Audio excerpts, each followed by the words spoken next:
Hiya Jill, nice to see you. Hiya Dave. It's been a while since you've been in. Do you want to have a look around? We'll show you the changes since the flood. My name is Helen Fisher. I'm the manager here at Botcherby Community Centre. This centre is one of a number in Carlisle, and like them and other centres across the country, we provide a space for local people to meet, share and learn and provide activities across all age groups. In 2005 and 15, Carlisle suffered devastating floods. On each occasion our centre was flooded as well. A few of us who were involved with the centre decided to come together to reflect on our experience of dealing with a flooded community centre, the similarities and the differences of each event. As well as myself, who was manager at the time of the 2015 flood, we have Dave Trussler, who was Community Services Manager at Carlisle City Council. In 2005, Dave had specific responsibilities for working with community centres. Marion Allinson, Community Centre Assistant, who was in post in both 2005 and 2015. And finally, Jill Jones, Botcherby Community Centre Manager at the time of the first flood in January 2005, supposedly a once in a 200-year event. I was in bed and the phone rang at about 3-4 o'clock in the morning, and it was the Environment Agency message, which we'd had quite a few of recent, before it actually happened. So I just ignored it because I thought it was always a test. And then I suddenly realised there was flashing lights outside the window.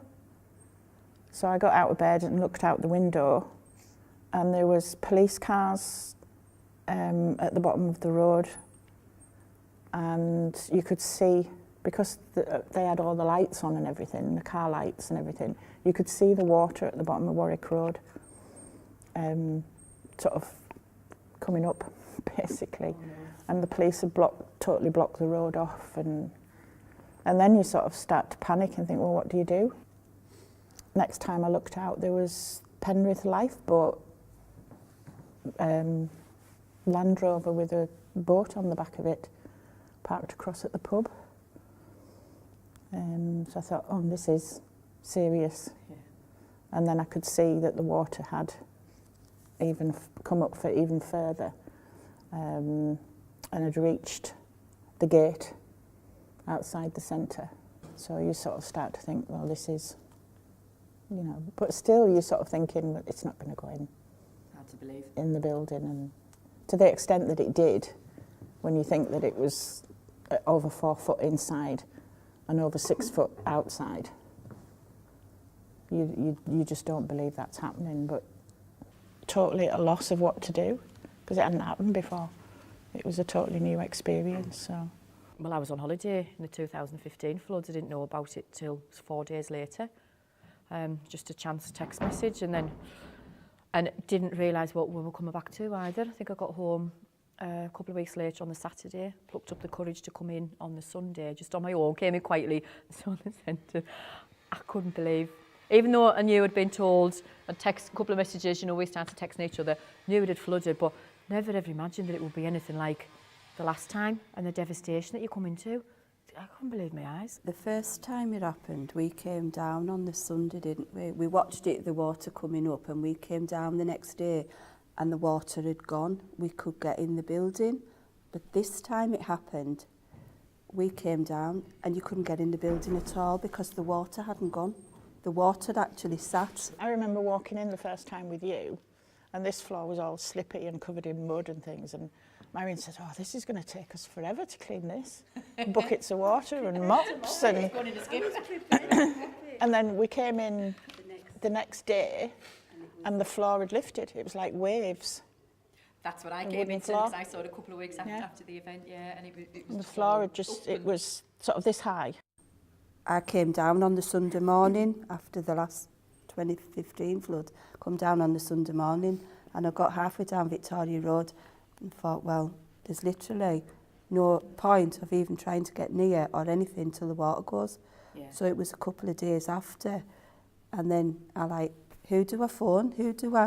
What do we do? Because we didn't have Dave, I didn't have any numbers for City Council. Or maybe on holiday as Helen well. was on holiday. I had to phone Pat, who was a trustee. It was supposed to be a once in every 200-year event, so we didn't expect it to happen again. And when it did, the support was different to how it had been 10 years earlier. And that, amongst other things, had consequences on how quickly we could get back into the building. I think what helped us in 2005 was the porter cabin, because then you had the direct telephone line and everything, so you were contactable we'd no by the telephone various number, We did had we? my mobile phone, my own, mobile. for months. We worked in your kitchen, didn't we, for a little bit, didn't we? And then they put the porter cabins in and we were just back working. They brought there was the dehumidifiers and things came in the February. The place was stripped out and it was dried and it was just left, and it was the 21st of November, so it was almost 12 months after the flood before the contractor actually started on site. It was nearly a year down the line before they started work. I think what helped us in So stressful. 2005 compared to what you are now is the setup, the backup from the City Council is not there now. Yeah. Exactly. You don't have the support people that help Marion and Jill. They nearly went out my head there. Yeah. That support mechanism isn't as good, if it's there at all, as it was in 2005. Yeah. But everybody was on the ball in 2005 from the City Council departments that were affected in the rebuilding. So they were putting drawings together and everything was going out, the specification was done for the work to go out to tender, but it wasn't accurate. There's things missing now, the socket's not there. I came in one day, I just happened to be here on site a lot of days, and there was a little petition wall popped up in the toilet. I said, I've been here 10 years, I've never seen that. It was all drawings. So there was a cost to taking it down. Somebody, built it up and then it had to be removed, and because the socket's missing from in here and in the corridor, and we know where the works. It's silly things like, there was one in that corner because that's where we used to plug the Christmas tree lights in, that's where we used to plug the Hoover in, but we weren't let in at that initial stages, it was just people knew better. And we were led to believe, weren't we, there was hope that we'd be back in for the summer, and then that became, we've had more dates, then it was October. We'd had July, September, October, we had a date in November, we had one in February, we had a March date, and it was 20 months, I think, that we were out. And even when we did start to wriggle back in, we didn't have all the centre. We're 2 years after the anniversary now, and they're working on the kitchen right now, aren't they? In 2015, there was a lot of people who wanted to help, just wanted to help. It was a spontaneous outpouring from the community, but there were difficulties involving people because of rules and regulations that restricted our timescales, what we could and what we couldn't do, and how fast we could move forward. Everybody wanted to help, and what can they do? So we sat around the table, and there was Mark and Tony from CVS, Ted Thwaites was there from County, first time I've met him, Paul Carrigan was there, there was staff there from Riverside, and a couple of the trustees, and it was, what do you need and what can we do? And I think at that point, I didn't know what we needed. You were still upside down, and we were a long way from even beginning to think about what do we do next. But just knowing that they were there and there was people to help. And I think at that meeting we were offered some space at Petrobank.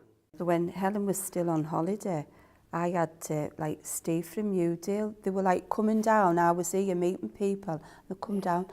Is there anything I can do for you, man? He said, they all offered to help, and I said, but what can anybody do? There's nothing. How did you find the insurers, Jill, at the time, 2005?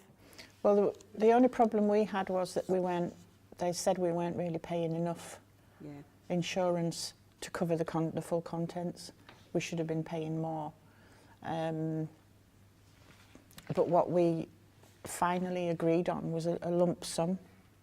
Right. Instead of us having to buy things and put the receipts in for the insurance, and because it was so difficult. They said we needed an inventory of everything, even down to paper clips. We did it from memory, didn't we? Yeah. Well, you sort of took that work on. We had to. Yeah. It was almost like close your eyes and picture the room, Visually and you could see, room, there's the a filing shelves. cabinet there, there was chairs there was the shelves, what was on there. Your little caddies were keeping your pens in, and everything were claimed for the loss, and thankfully we were adequately insured, and they paid out.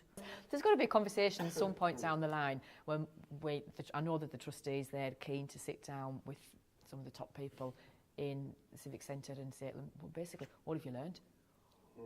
What's going to change next time round? The building shouldn't have been left a year before you started working on it. What's going to be different?